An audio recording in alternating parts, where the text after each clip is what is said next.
Уставните измени во процедура ќе влезат за неколку недели, изјави денес во Свети Николе премиерот Димитар Ковачевски. Во однос на уставните измени ќе бидат поднесени во собранието во текот на наредните 2 недели. И ќе отпочне процес на дискусија согласно со процедура за истите во собранието, таму каде што е и место. На прашањето, што ако не поминат, дали ќе следуваат предвремени парламентарни избори на есен, Ковачевски таквата можност категорично ја отфрли. Во земјава на есен нема да имаме избори.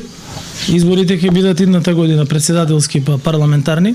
Процесот на уставни измени не е поврзан со мандат на влада, тој е поврзан со европската интеграција на државата.